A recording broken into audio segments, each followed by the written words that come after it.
Hey, welcome everybody. Howdy. Another exciting episode of Us. It's been a couple of days. Yeah.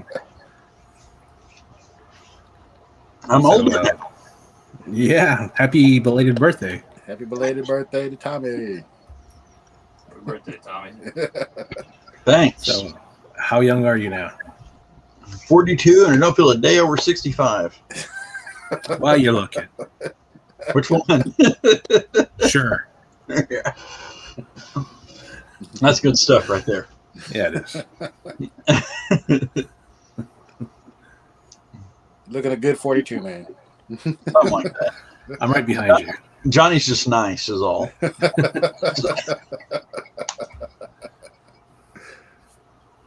look like an old hippie. Well, I know some guys that at work they're younger and they look twice as old as you do. One of my favorite things is whenever I have to go to like school functions around here, and I see like people that I graduated with, because I generally look way better than them, but they've all done meth. So, hi, if you're watching.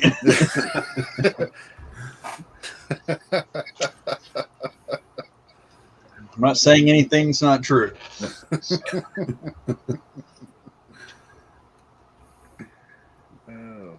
What have you guys been up to?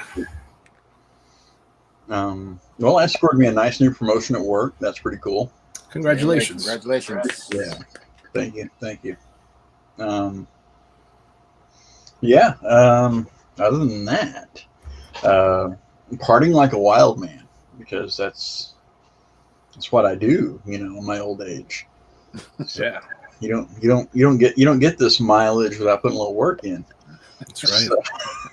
So, Ben, you're looking a little blurry on me there. Yeah, I see that. It's your old eyes. Right? But Johnny's crystal clear. So. I don't know. Autofocus isn't working, maybe. I do make it a point to take my glasses off before we start recording, because I got like those blue light glasses, and it just all reflects back into the camera.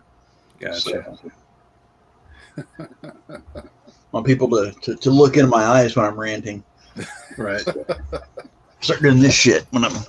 Oh yeah.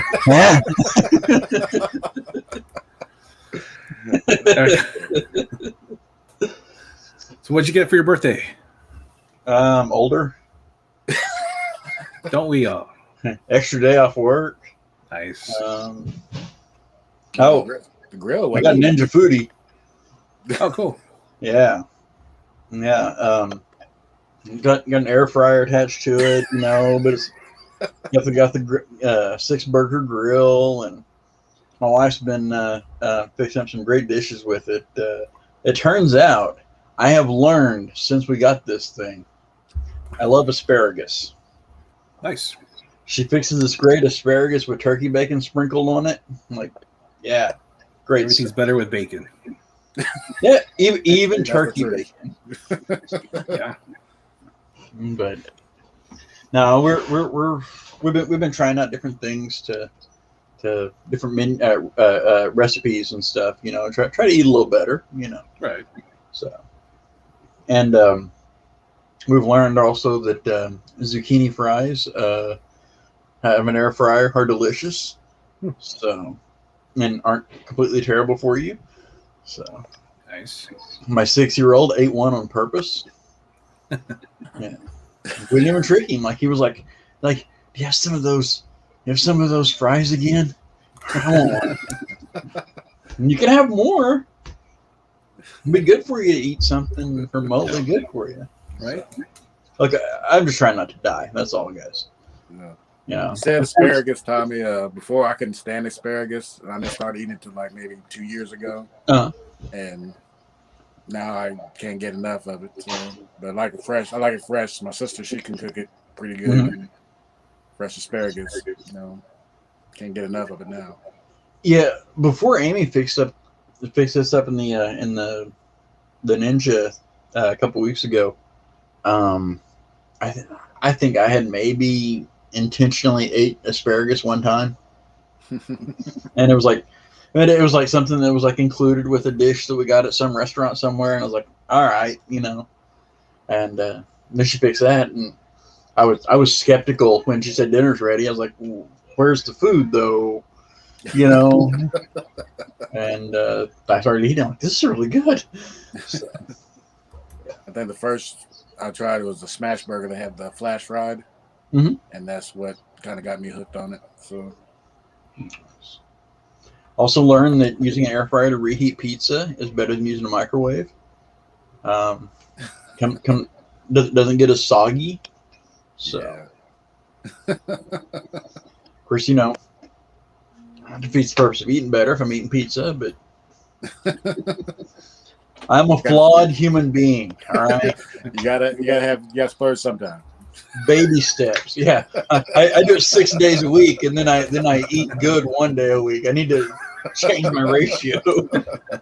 There you go. Yeah. What about you, Ben, sir? How's your week go? I've been doing pretty good. Just working a lot. Yeah. Not a whole lot going on other than that. Did watch Falcon and Winter Soldier last night. You did? Yeah. Yes. Okay. Good times. Anybody else catch that? I did. Actually, caught it late Thursday, early Friday. Nice. Work. Yeah. I caught it early yesterday morning. Yesterday was a work from home day, so I had the time to fit it in. That's good stuff. What'd you think? It was an amazing show. Yeah. I mean, the action come up, and I was surprised that they did Batroc again. That they brought him back. So yeah, that was Batroc. I was looking at it, I said, that's Batroc. Yep. So I was really surprised to see him return, and it just jumped on the action, and it was a good story so far. So yeah.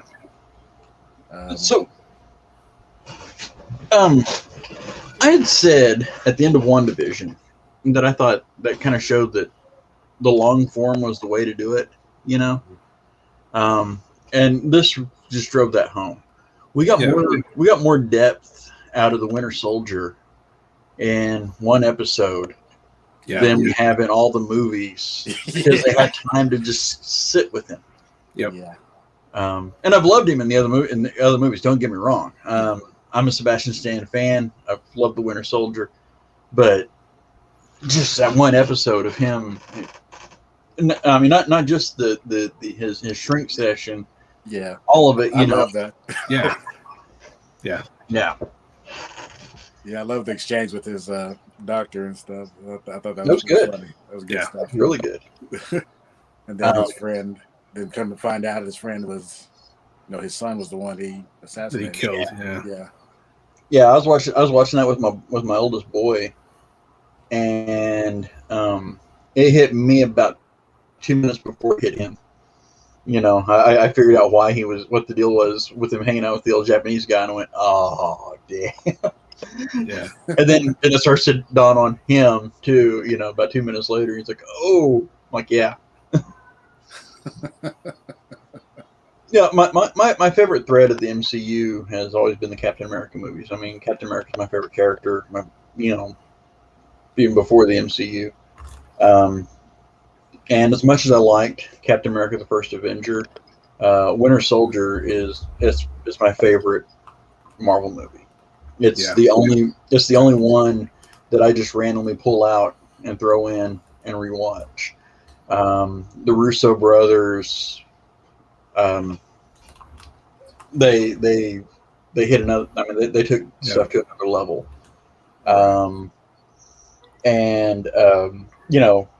So this was the only follow-on project after Phase 3 that I was actually really excited about because this is carrying essentially those threads. I didn't just love Captain America. Anthony Mackie as the Falcon, he blew me away in Winter Soldier. Right. Yeah. A character that I've honestly never cared about. Falcon's never fazed me one way or another. When he's there, great. When he's not, great. Anthony Mackie as Falcon, he's fantastic. Sebastian Stan as the Winter Soldier, fantastic. So them carrying this and was what I was most excited about. And they've done a great job of, even though the Russos aren't involved now, they've done a great job of carrying that same feel. It feels like those movies. It's nice that Steve Rogers, he still plays a role. I mean, the first words spoken in the series come from Steve Rogers. Right. That's obviously the shadow of Captain America is looming large over all this. Of course. Yeah. And so it's very good. I honestly, I was a little surprised. I thought we were going to get a much more polarizing story in this. I legitimately thought that the hook was going to be that the government was frankly pissed that there was a black Captain America. Instead, we're getting more of a soul searching with Falcon. But I'm very intrigued to see what comes next. So yeah, I was really impressed with him and Rhodey's exchange. Yeah, when he was going, kept saying that it just didn't feel right, and he felt like it belonged to somebody else. And when he gave it to the Smithsonian, then of course at the end of the show you see where he was going, to John Walker. So yeah. And they seemed like he was just going, what? Yeah. I gave it to the Smithsonian, then y'all did this? Right. It's like instant regret. Yeah. Yeah. So. Yeah, I was telling Crystal last night, it's to see Winter Soldier and Falcon together, like the only thing they had in common was Captain America. Right. Yeah. It's like, that's the one thread. And it's like when that friend is out of the room, how do these two guys interact with each other? Because they're just so polar opposites. Right. Yeah, sure. And it's going to be fun to watch. Kind of sad that it didn't happen in this episode. That they didn't join up yet, but I'm sure it's going to be fun when it happens. Yeah. I'm looking forward. Also, they made it clear that they haven't outright said that he's the overall villain of the series, but they've said that we know from the trailers that Zemo's coming back, right? Yeah, and we're getting masked Zemo. Right. Baron Zemo in the comics is just one of my favorite characters. He's one of my favorite villains. Right. The run, his character through Thunderbolts was just it's a phenomenal run, a great character. And I liked Daniel Bruhl. I may have butchered his last name. In Civil War, but we didn't get that full Zemo. I'm hoping we get that full Zemo here. Right. But, it's interesting bringing him back because he's one of maybe two Marvel villains that straight up succeeded. Like, he accomplished what he was trying to do in Civil War. Right. He tore them apart. He tore them down. So it's pretty interesting. It'll be interesting to see what they've got planned for him here. I'm here for it. I was full fanboy watching yesterday morning. I mean, so I was squealing and yeah. Well, like you said with Zemo, Tommy, he's not one of them villains that has to go through a diatribe and explain his plan. He just do it, and he succeeds with it. And he's not like Doom, where his intellectual vanity gets in the way. He just does his plan, and it's already in motion. So. And that's one thing I like about Baron Zemo, especially when the Thunderbolts, when he went in as Citizen V, and he just started laughing and said it worked. It already worked. They had no clue. Speaking of, I would not be mad at all if they figured out some way coming out of this to set up Thunderbolts down the line. That would be nice. The sad thing is if Disney Plus had been around during phases 2 and 3, the end of Endgame with Cap and Iron Man both gone would have been a perfect time for some new heroes to show up and really be villains in disguise. Right. That would have been an amazing spot for it. But alas. they didn't have the mechanisms in place. Right. But I was pretty skeptical about the onslaught of new Marvel stuff, but I think with the production that they're putting into these Marvel shows on Disney Plus, that I mean we've had superhero TV shows for a while. You can't knock the Arrowverse. I mean they've done a great job, Of course. but I mean this is like completely different production level. I mean they're making long form movies here with that kind of budget, A-list talent. They're changing the game right now, like they did the first time with the MCU in the first place, because it's not easy to do what they've done with the MCU. And I keep motioning backwards because I have my MCU sets up here. It's in my head, But they changed the game the first time. It was easy; anyone could do it, and they're doing it again now with the Disney Plus shows. So. Well, since we're on this, let's talk about the other elephant in the room. The Snyder Cut was released. Oh, nobody cares about that. No, I'm just kidding.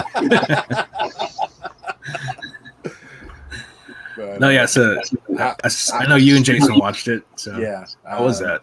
I was impressed. I thought it was a whole different movie, and I was impressed that the scenes that they had. It just made it that much of a better movie. And you go, well, how come they just didn't wait to release this and let him get back on it and do his vision? Because it's a ton better. And I like the theatrical version, but the scenes and stuff that they added to this, or that they already had in place that I guess they took out, that made this a much better movie, I thought. And I don't know. I know Jason. I don't know if Jason want to add in anything, because this was the one he's been waiting on. And did you want to chime in on it, Jason?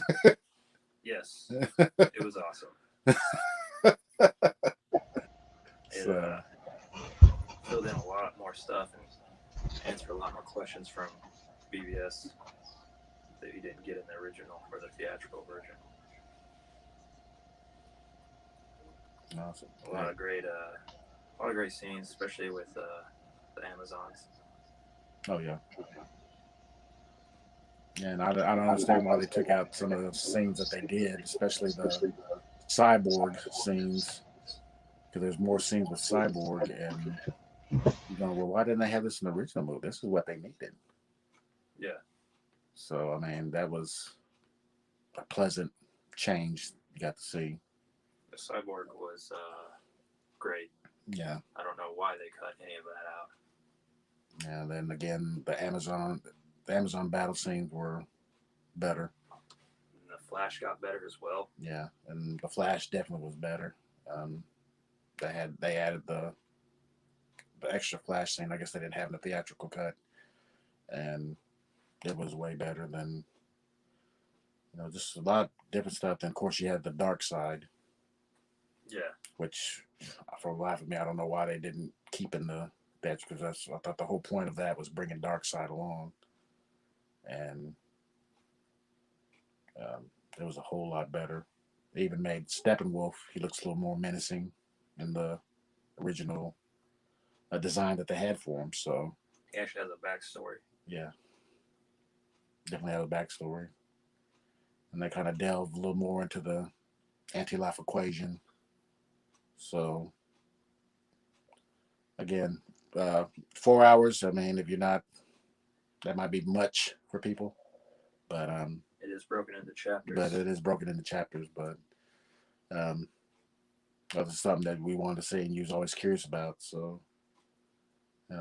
definitely recommend it. Yeah. But I am biased, I will tell you that. I enjoyed the other movies. It was good to see closure to some of that stuff. I agree.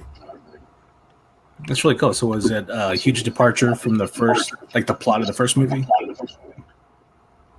To me, I think it stayed on course. It was just more stuff was explained, and like I said, you added Dark Side to it. It wasn't just Steppenwolf. You made Dark Side was the point, is where they was want to try to get to, and you had his scenes in there, and you had his reveal that this is the guy that is going to do all this stuff. So, um, it took away from Steppenwolf. Steppenwolf was more of a ends to the memes of it, where he has to do this so Darkseid can come. So it wasn't just Steppenwolf. Steppenwolf's plan. Steppenwolf's this. It's always Darkseid is always behind the scene, and I was surprisingly a lot of Desaad stuff too. So Desaad was part of this too. So um, I think I like that better. And then again, like I said, the Flash scenes and the Cyborg added scenes.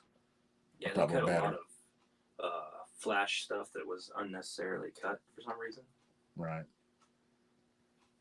And then kind of Cyborg, or more of his origin, and it made more sense instead of just Cyborg was just somebody they just threw in there just to have. So, and I thought it made for a better movie. Cool.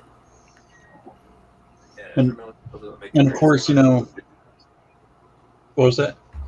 Ezra Miller doesn't make the greatest Flash, but it's all right. Yeah. I think everybody wants Grant Gushin.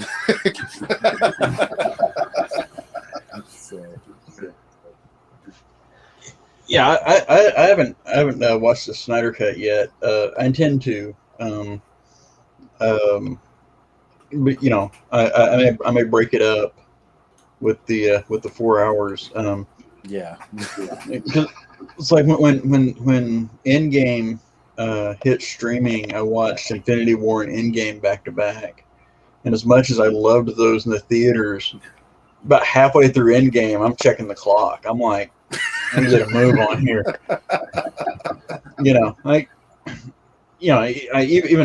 I don't do marathon sessions of anything anymore. I watch Lord of the Rings every year, Hobbit, Lord of the Rings extended editions. But I take vacation every Christmas. I watch a movie a day. I don't do. I want to cram them all in. No, I can't. I don't have it in me anymore. Back to back. Yeah. Well, it's not going to sleep for 3 days. Right. Because I did the first season of Heroes that way, because I was hearing all this good stuff, and I remember when I bought it and I put it in, and I was going, oh man, and I kept watching the next episode, and I'm going looking at the clock. It's like 7 o'clock in the morning. I said, I gotta go to work. But it just kept pulling you in. You could go, oh man. Eventually, I got to go to work, so I have to shut this off sometime. I definitely, the binge watch. You have to make time for that. Yeah, definitely got to make time for that. Yeah. Well, that's why I do that. My Hobbit Lord of the Rings tradition when I'm on vacation. Yeah, see, I do the same thing, especially Lord of the Rings. I'll watch all 3.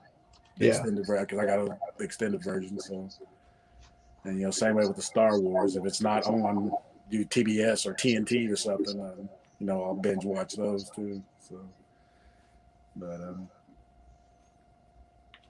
another thing I was going to ask you guys, and I've seen this Superman Lois series. Have y'all seen anything about that? I've heard good about it. I haven't watched it yet. Yeah, same here. I watched the first episode. I was actually impressed with the guy, because I know he's the same Superman that they played from the Supergirl TV series they used. I was actually impressed with the effects and everything. I thought the Superman scenes in there, I thought they were done great. And only thing I was kind of really didn't care for is his kids. Really, nobody does. Because they gave him twins, and one is a normal typical teenager, and the other one he has like a anxiety complex or something, and he has problems. So it's always Superman and Lois trying to get him calmed down and get all this. And to me, I think the kids are just too much. They're too whiny. Yeah, it does not sound exciting. It don't sound. I mean, you got Superman. He's saving the day and averting this disaster. Beating this villain or whatever. Then he can't go home and control his kids because his kids got a problem. You spilled my coffee and so I don't know. It's Superman shouldn't have kids. yeah. So and to me, I mean, this Lois, she's all right, but she kind of like crackhead Lois. So she's not my favorite either. Yeah, she just don't look. She don't speak to me Lois Lane. She just look like there's like crackhead. I mean, long face and just don't. She don't say Lois Lane to me. I mean, A.B. Adams speak more Lois Lane to me than she. This Terry Hatcher's my Lois Lane. Thank you very much. Same here. The animated series Lois Lane. Even Margot Kidder, I'd go with her. Yeah. Justin chimed in. He said, my favorite parts of Justice League were when they cut Ezra Miller lines. I love it. Right. Not a big Ezra Miller fan. I guess not. I'll tell you, on the Superman and Lois, my big issue visually is the guy playing Superman may be doing great. I don't know. Every picture I've ever seen looks like he's got a 5 o'clock shadow. And that takes me right out of Superman. Like that's not a Superman thing to me. I didn't care for that guy's Superman because it's so short. Yeah, that's what gets me too, is his size. Yeah, well, in this, I think the way they just do the angles because it don't get to you. But like when he was in Supergirl, you see him, he just looked like this little tiny man in the Superman suit, standing next to everybody, and Superman's got to be, got to command with his size and everything. Sure. Yeah.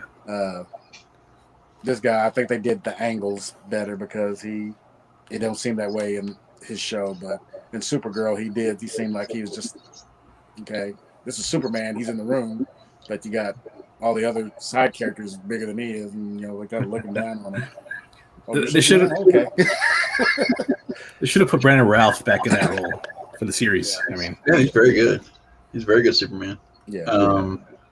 I one of my Facebook friends showed a side-by-side post of the guy that plays it in the series here, Tyler Hoechlin, something like that. Yeah. And it looks like in some of the shots they have him wearing a muscle suit, and other shots they don't.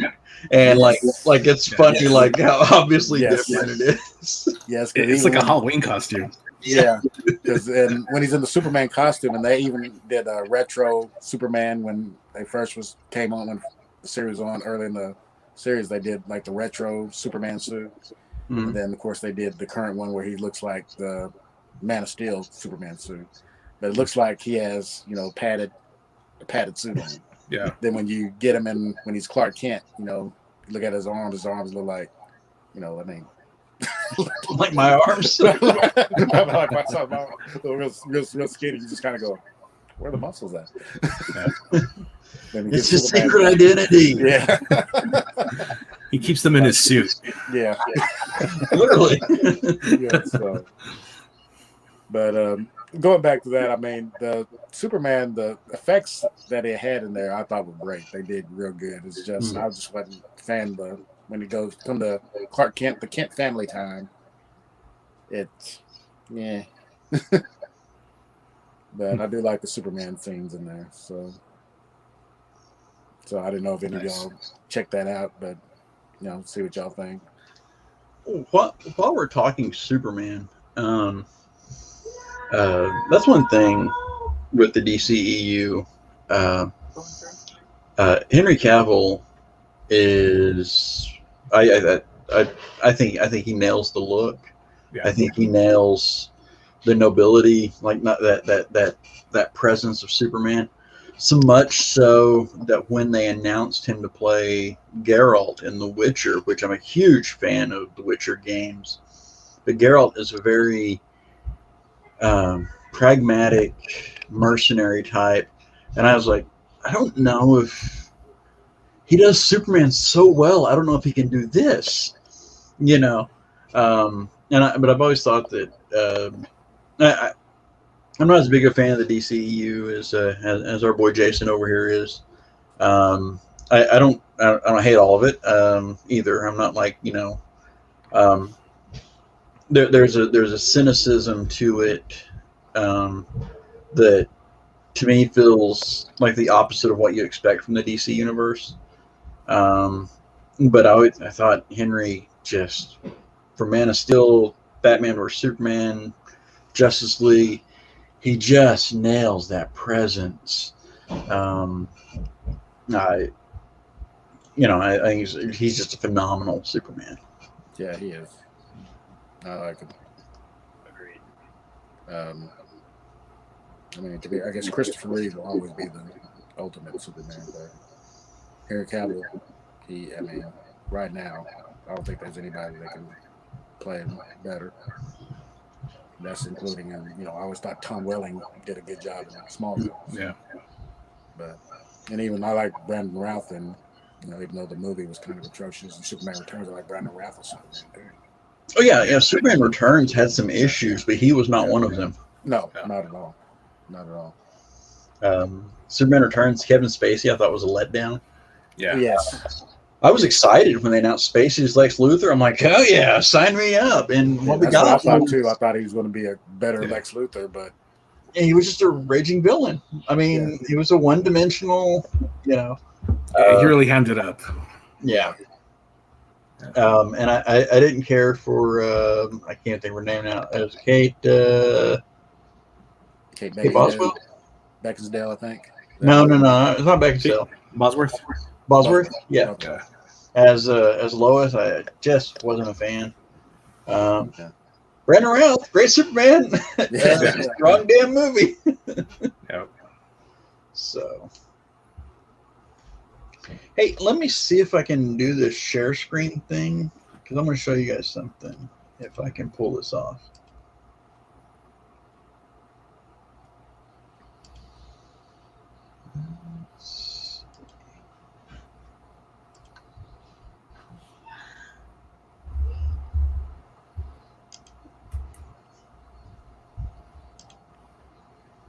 Hey.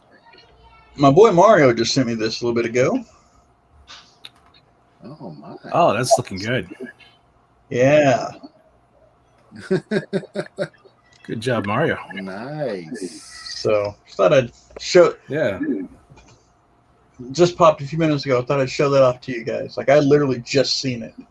Very nice. Yeah. Well, he was tearing up that digital color, man. Yeah. Knocking it out of the park. Yeah, that cover he posted the other day, I was really impressed. That looks really great.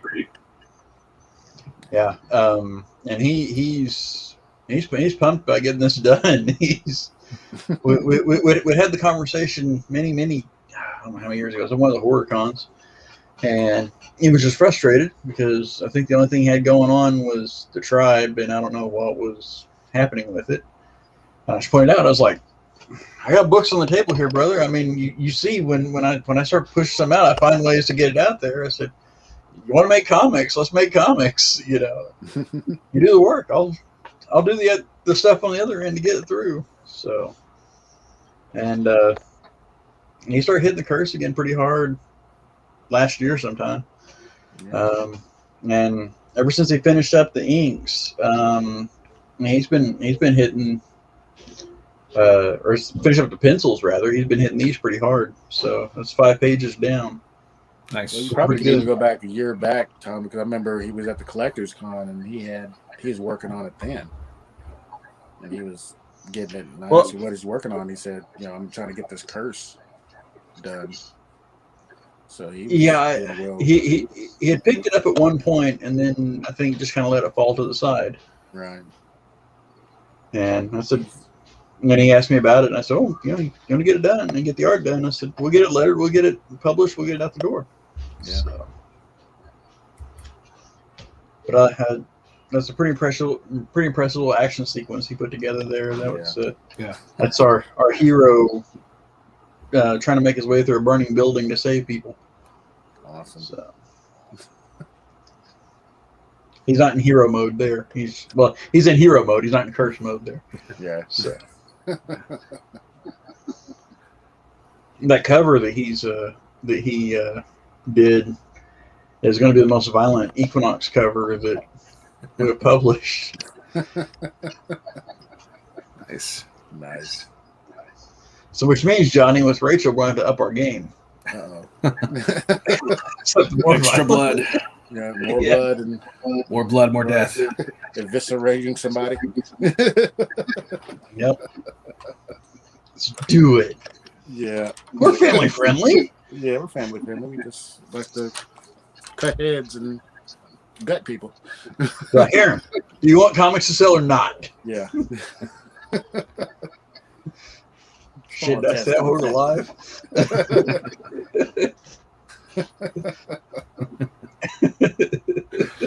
All right, end broadcast. Here we go. Too late. So guys, y'all working on anything or anything going on? I've just been writing lately, sketching every once in a while. Yeah, I've been really struggling with the sci-fi horror script. It's the sci-fi part that gets me. Sci-fi has never been a strong genre of mine, and so I'm having like disparate story elements that I'm like, I think I've got something here, and I can't figure out how to wrap my arms around the rest of it. Just write a horror story and then just change the setting to like another planet, and instead of a vampire, alien. There you go.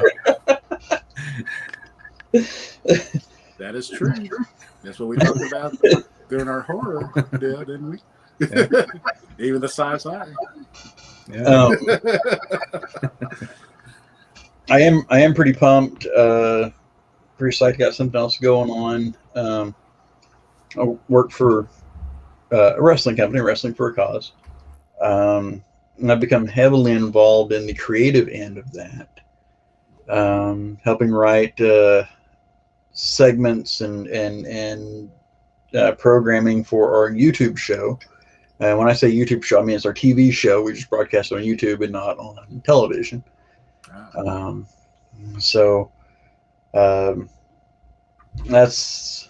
That's dipping my toes into a whole other thing, because I've had to learn screenwriting now. So because we're filming segments and shooting them, or writing segments and shooting them, not just there's a lot of similarities between screenwriting and comic script, but there's some differences too, and I've got to be cognizant of those. So I'll tell you, one of the biggest differences that I run into at that is the budget changes. We don't have budgetary issues the same way in comics as we do filming live segments. Oh wow! I'm saying if I tell you, Johnny, that I need a 10-foot monster, you just draw a 10-foot monster. It's not a how do we make a 10-foot monster? Which it isn't something that's come up, with this, but just to camera angles is another thing. Like, I can have an idea in my head for one of these segments. I don't know if we have the capability to shoot it, Yeah.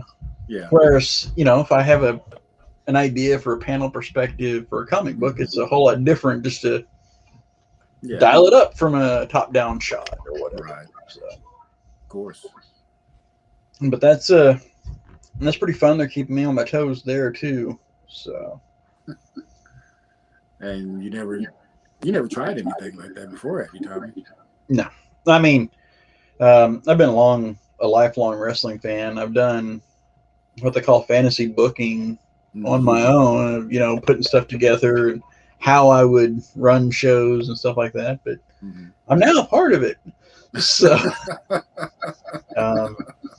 but I need to brag on these guys because, one of the things that we do is we raise money for kids with cancer, and when I say kids with cancer, I mean like Northeast, like Oklahoma kids with cancer. You know, we raise money for these families and cut them checks.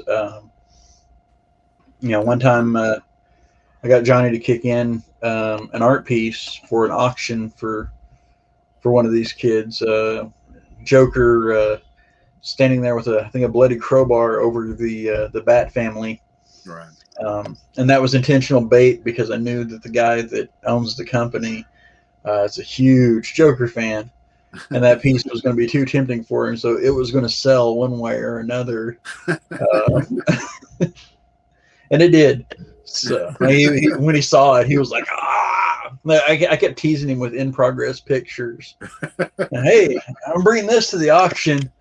Boy, I love the Joker. Oh, I didn't know you loved the Joker. Why didn't you tell me? Yes. Yeah, it's good times. So, but yeah. So, I am finding new and interesting ways to scratch the creative itch. So, but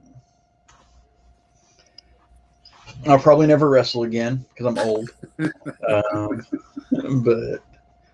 But that's okay.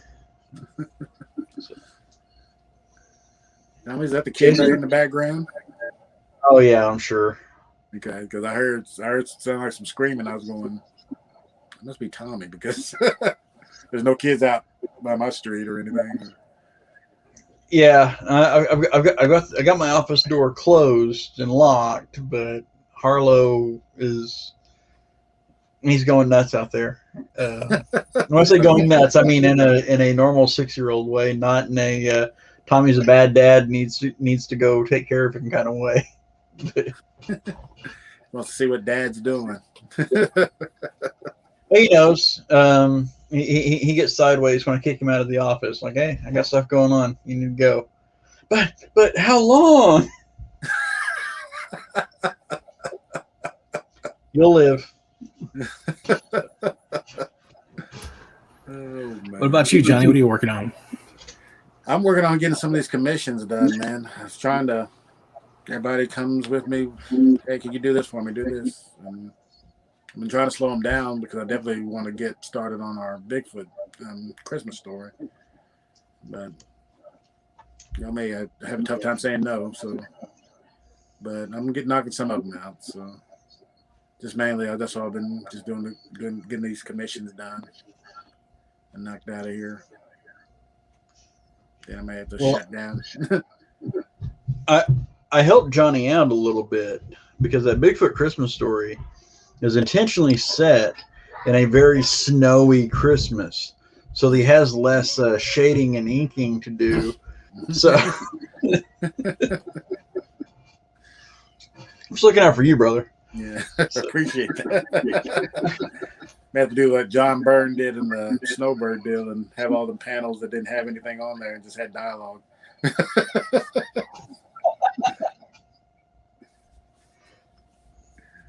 Cootie, what are you working on? Just kind of coloring. Nothing special. Let's see if I can share the screen real quick.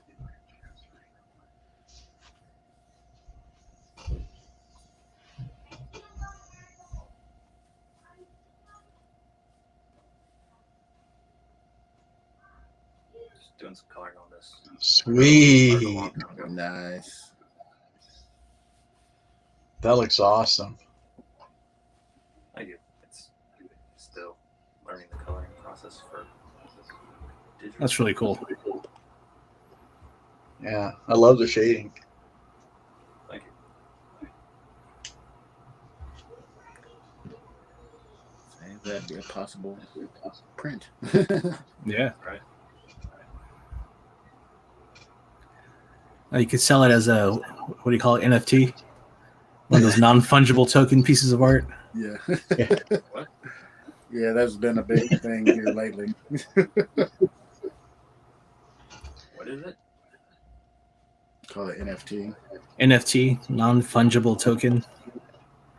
I don't know what that It's just digital art. You submit it to like a gallery or auction or something, and they turn around and sell it. Because rich people need something to spend money on. That's weird. Yeah, it's weird that it's taken off. It's such a weird thing to sell, like digital artwork. Yeah. But yeah, it's crazy too. I saw that DC has basically outright told artists, like their artists, like, hey, don't even think about it. Yeah. Yeah, I heard about that too. Yeah, they've been. Well, I mean, this is something that's been going on for the last 5 or 6 years too. They've been talking about it, and just when they start putting their foot down and enforcing it, I guess. Yeah. So. Yeah, there's some digital artists who just like 2 weeks ago made like $6 million selling NFTs. So It's crazy. What are they doing with them? I mean, that's up to the person who buys them. I don't think they can do anything with them.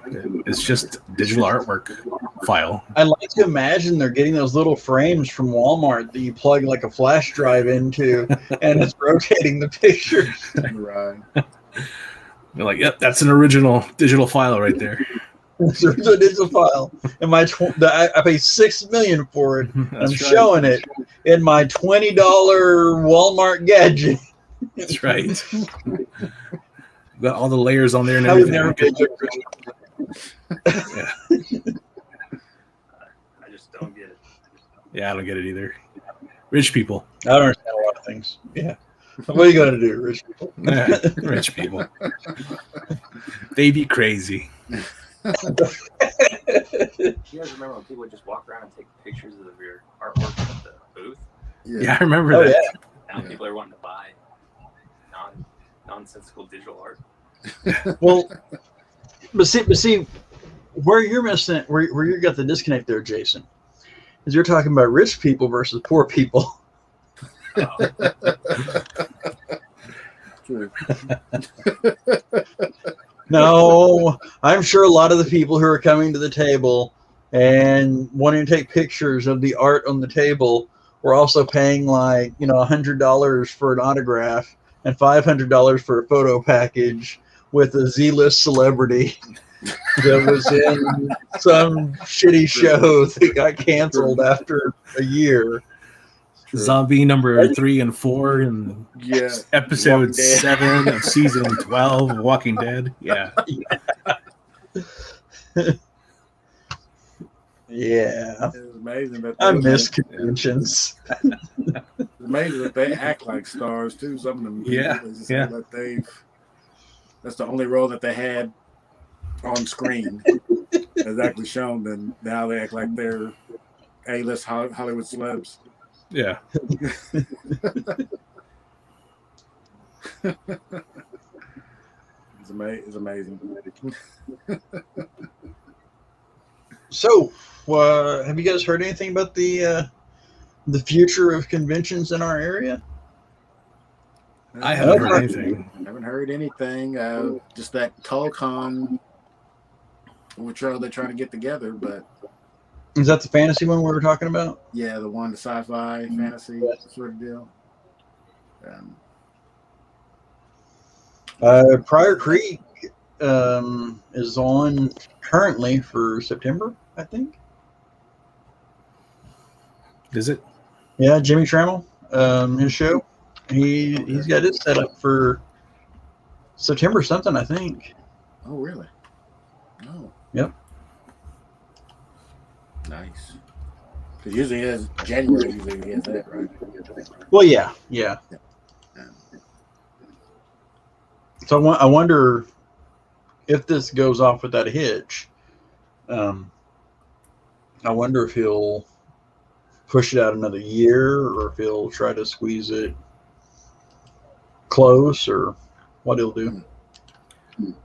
Their Facebook page says October 23rd. Oh, October. That's what it is, not September. My bad. Yeah. I knew it was in the fall. So That would be cool. yeah. I always thought it was unique That's that he was in January. Yeah. Although there was a couple of years ago, we had some really, really, really nasty weather. Yeah. And weather. Yeah. But people came out though. You got to admit, people came out. Yeah, people did. The Arkansas Comic Convention is on for September 11th and 12th because I just got tagged in a post by my cousin about it because my hero, professional wrestler Sting, is going to be there. Oh boy! So good times. People are feeling brave enough that we're going to start doing conventions again. If that sounded sarcastic. I didn't mean to be. I mean, I think we're at that point where, people have to kind of start figuring out, are we dipping our toe back into the water or aren't we? Right. So. Yeah, I think with the vaccinations, people are going to start feeling braver. I agree. The big thing's going to be, we just had spring break. Florida filled up apparently for spring break. So we'll know in a couple of weeks. Yeah, we'll see another spike. Yeah. But, if that's going to be the thing, is if it's big, if it's bad, all right, then there's apparently still work to go. But if it's a minor bump, then we're on the right path. So right. Yeah. Then I start coming up with all new excuses to avoid shit.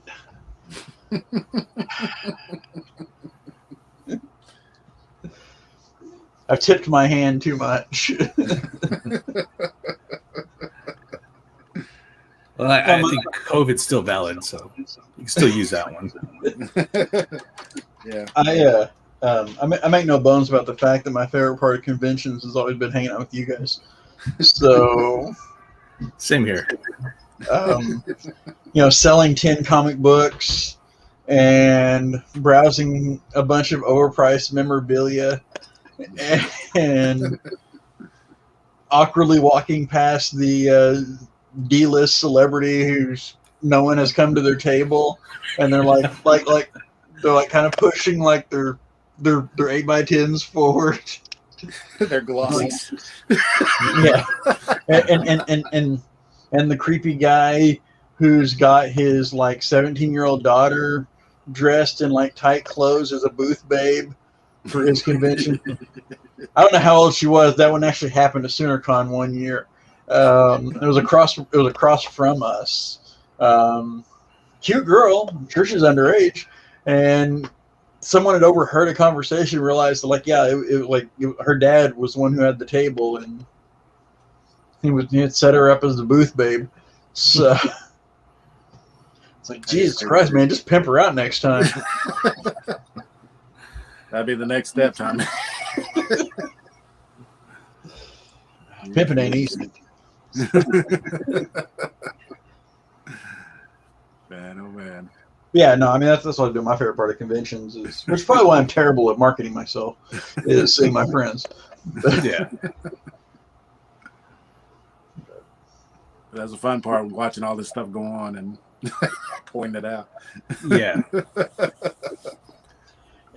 There has been some cool stuff at conventions. There's been a couple of people, that we've. I went to Telecon, the first Telecon. One of our, I think several of Facebook friends with him, Christopher Westmoreland. Yeah. That was his first comic book convention. Brad Matthews, who put the convention together, set us in the primo spot walking through the door. Right. So we actually wound up setting the stage for that dude's entire first convention experience. Because he comes in through the door to our table. It's the first time ever going to a con. And, and he's always, said that was just a great experience. That, stuff like that's really cool. Yeah. Yeah.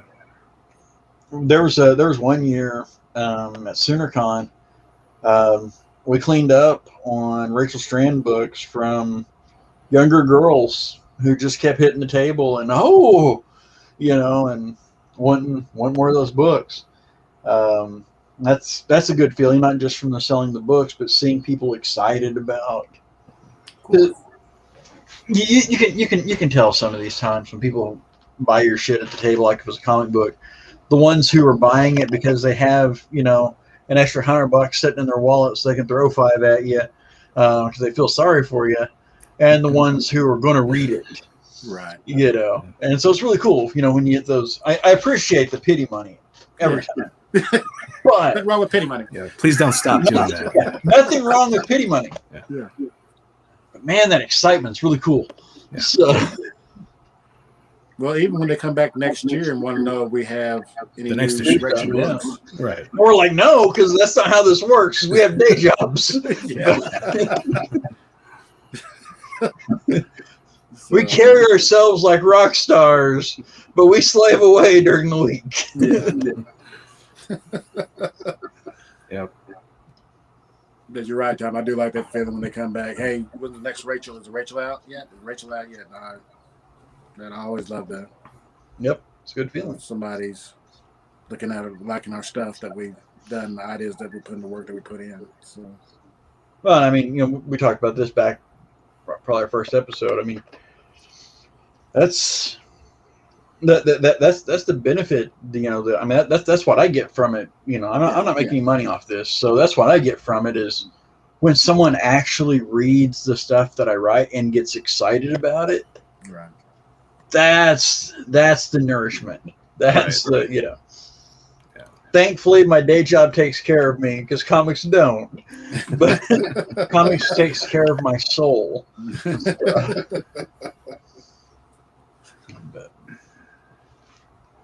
Oh man, Good times. good. Yeah. Well, guys, we're at an hour now. Okay. Any last thoughts, words?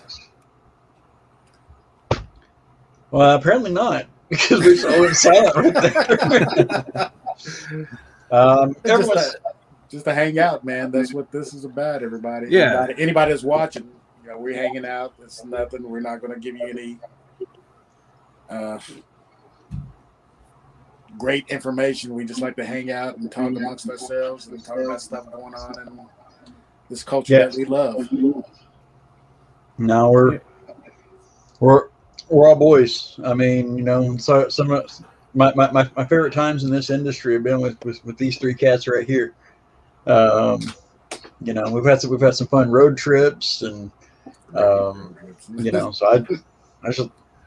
I love hanging out with you guys, even if it's staring into a webcam. So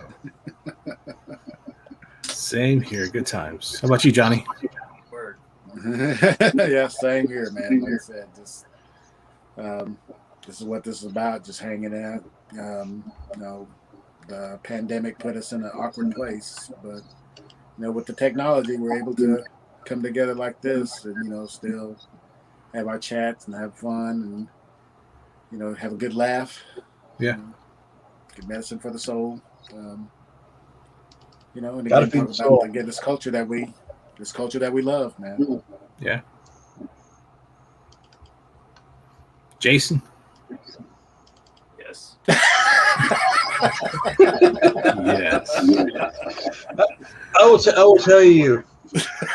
I'll tell you, people. Jason is incredibly fun when you actually get him talking.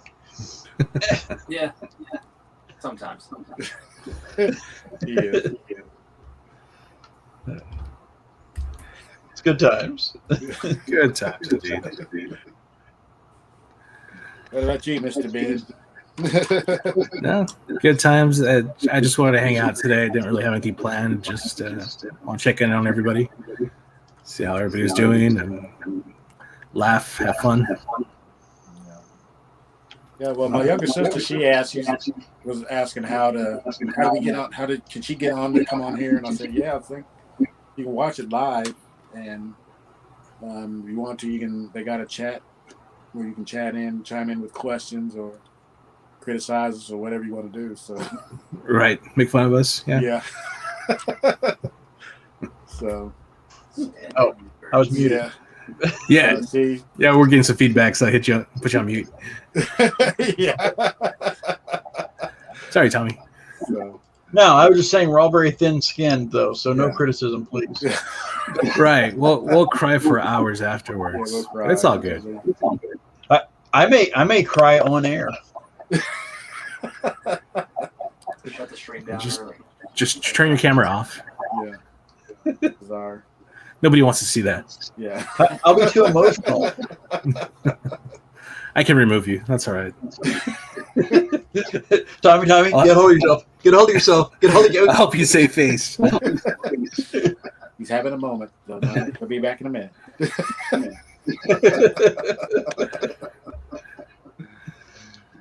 Oh, well. Yeah, good time. Actually, I like this show, guys. Yeah, it was fun. I like you guys. It probably has something to do with it. Yeah. We like each other. Yeah, It helps. we do. I promise. There's no one in the world has any reason to humor me. If they don't genuinely like me, there's no reason to humor me. So. Oh, man. All right, guys. Thanks for watching, everybody. Thanks for watching, everybody. Later. See you later.